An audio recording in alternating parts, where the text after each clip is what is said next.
Thank you for joining me for another quick hits conversation.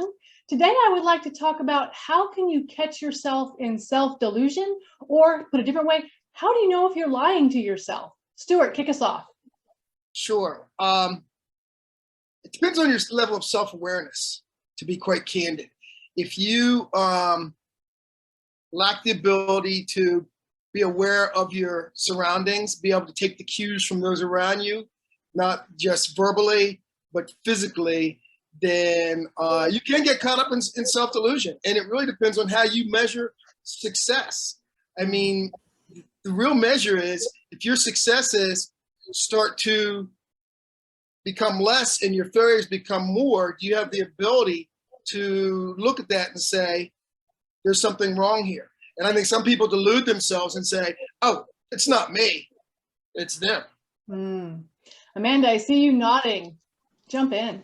Yeah, I definitely agree with you, Stuart. I would say that it is very much dependent on an individual's self-awareness, and to take that a step further, just the details of that self-awareness. What are your kind of the things that the habits you fall back on? I like to call them survival mechanisms, or just the loops that you might continually find yourself to be in, and being aware of when you might actually be in that loop or falling back on those habits. That's definitely kind of an area of, if you do have that high self-awareness of the things that you do on a daily basis, then you can often find yourself catching yourself when you think you might be in a delusional state or lying to yourself as well. Yeah. Matt, what about you? Good insights, both. Yeah, just a little different track here. I was just thinking about defining it, and I started off with the idea that I think that we human beings just have a tendency towards self-delusion. So you have to want to battle it. You have to want to catch yourself in lies, and some lies are easier to face than others. And so I kind of start off with that premise. I also think that the ones that are right in front of you in your immediate life, those delusions can be proved. So when my kids were in middle school, I remember them coming back really hot-headed about this is back when skateboarding was really big, and they used to call these kids who would get all the outfits and the brand new skateboards, and then they'd brag about how they could do something, and it was quite provable, and it would be provable at the next meeting at the skate park that they indeed couldn't do it, and those were called posers. And so those kids went back, slumped back to their houses, and they had to reevaluate, they had to sort of adjust their delusion. And then the other kind of delusion I was thinking about is much harder, and that is things that are abstract. And, people spend a lot of time by themselves today because we go online, there's lots of things to entertain us, and we can buy into a lot of things that just ain't so. And things that may not affect our immediate life, where you could go out and prove that you can't do that skateboarding trick. Things like climate change, there's lots of examples. I'm sure we have our pet peeves that we can't believe the amount of self-delusion out there on a massive scale. So I was just thinking about, the relative difficulty. The abstractions are harder than the ones that are sort of immediately provable, or there's somebody in your life to sort of get in your face about it. And some of us welcome that, but we all, I think, welcome it in doses that we can handle emotionally, to have things shoved in our face. But overall, it's a healthy thing.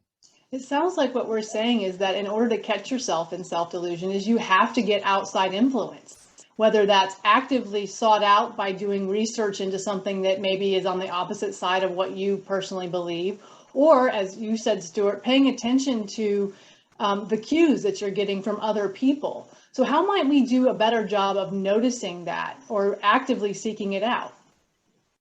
Let me offer this.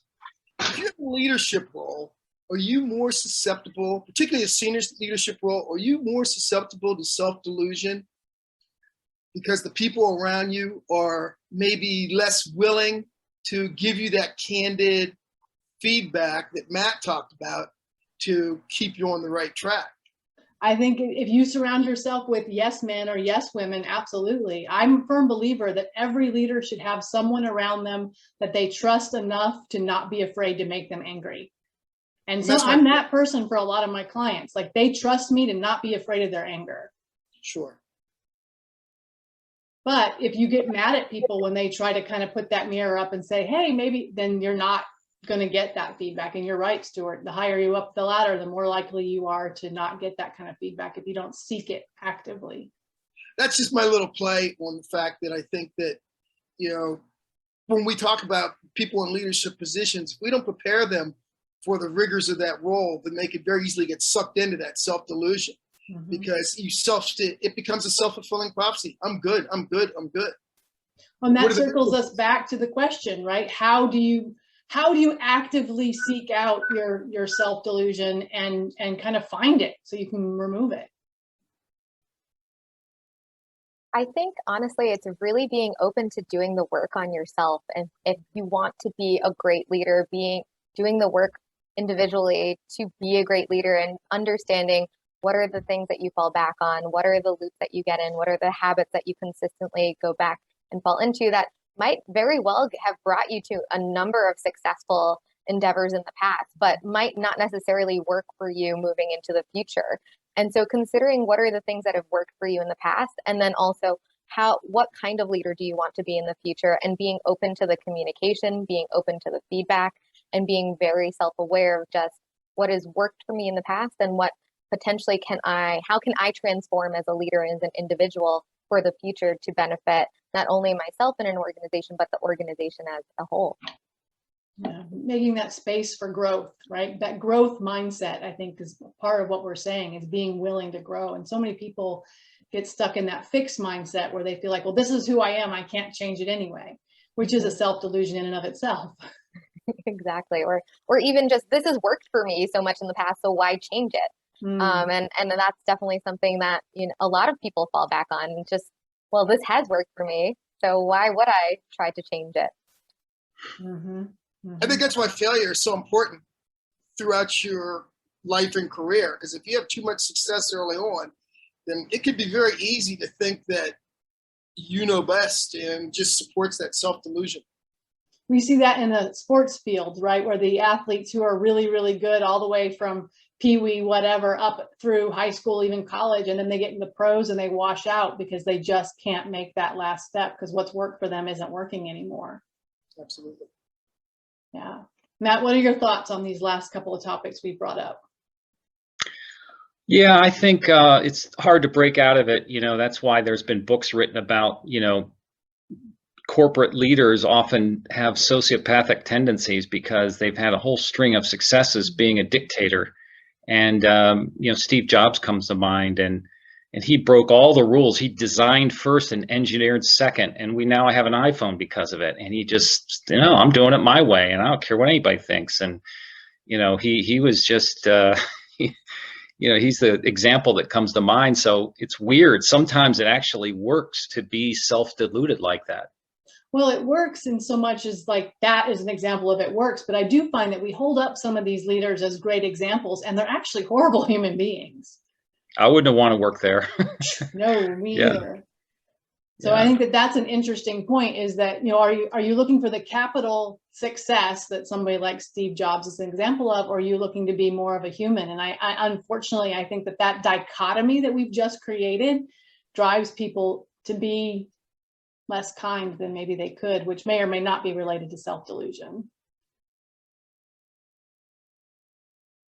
I also want to bring up the topic of just the difference between managers and leaders, and that a lot of managers are put into leadership positions. And then I think the self-delusion very much arises during that.